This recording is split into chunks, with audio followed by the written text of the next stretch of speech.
first, we're starting with Alexander and his new series, which sees him taking a national treasure to a different part of the country for a perfect pub walk. I mean, it's a dream job. It's a dream job. Yeah. And whichever way you look at it, there's no downside to this. It was a beautiful, beautiful programme.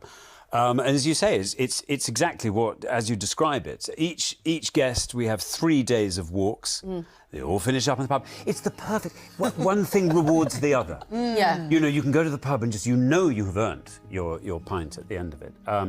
But it's a really genuinely lovely and honest way of spending time with somebody. Because actually, if you watch, because they're coming out pretty much chronologically, I think, and you can see that I'm sort of settling into the role of doing it. Yes. And in each case, you know, you get through the first bit of bravado for the first few hours of the walk, and by the time you've got to the end of your first walk, all your defences are down. You know, you've done all your showing off.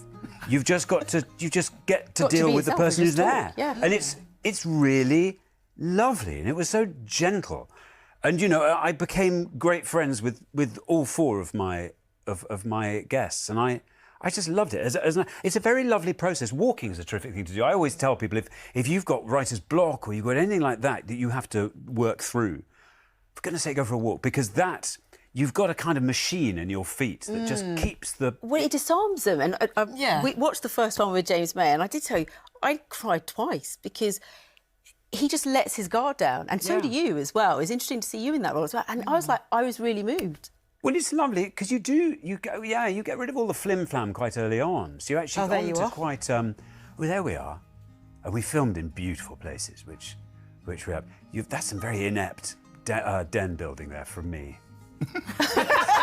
Where were your favourite places to film? Oh, well, actually, the Shropshire, Shropshire was beautiful with Lenny Henry. And then actually Monmouthshire, which was just unbelievably lovely, with Chris McCausland. And with Chris, I mean, he said basically, every time we'd stop and I say, look at that. And he'd go, yeah. And I go, let me tell you what I can see. Yeah, I will tell you everything. So, well, the show's packed full of open conversations, and here's a look at Alexander's walk with Chris Packham, where he's opening up about his neurodiversity in his teenage years. Well, everyone else seemed OK, and I seemed to be the only one that was broken. And I remember sitting in my room writing, everything I am is wrong, everything I am is wrong, everything I am is wrong, until the whole side of the paper is covered. And that's not coming from a good place in terms of mental health at all. No. You know, I can't... we have an autistic son, and everything you've described is part of our lives. Well, as we see, there's some really vulnerable but incredibly powerful stuff between yourself and Chris Packham there, and it helped you open up too about your own life. Well, it did. I mean, I think it's the key to understanding. It's really the key to understanding Chris. And yeah, I mean, as a parent of an autistic child, you become very familiar with all kinds of behaviours that you have to learn to love. You know, it's an extraordinary journey, and it is always a constant revelation, and you're never quite sure what route you're going to be on. But hearing Chris's experience was really, I mean, apart from anything else, it's just really reassuring, because you think if he can turn it around that way, and he didn't know at the time, he hadn't been diagnosed, so an extraordinary thing to be flying blind with that. And as he says in that clip, you know, he just thought, he's just not programmed. This world, I'm not built for this world. But actually he is.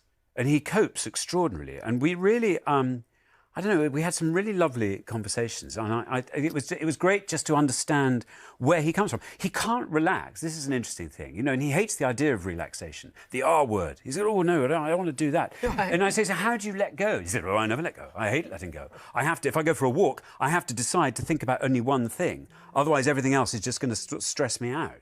And he's managed to learn. I don't know, it's just a brilliant way he's woven in his obsessive nature, which is a gift, you know, because he does see things in this wonderful and very intense way, you know. But it comes with all sorts of, you know, added dangers as well. Well, it's a great little series. It really is, and thank you for making it, because we're going to learn so much about all these people that we think we know in one way, but we're going to find out different things all via a simple walk to the pub. So there we are. Perfect. And don't forget, Perfect Pub Walks with Alexander Armstrong starts tomorrow night at 9 p.m. on More 4.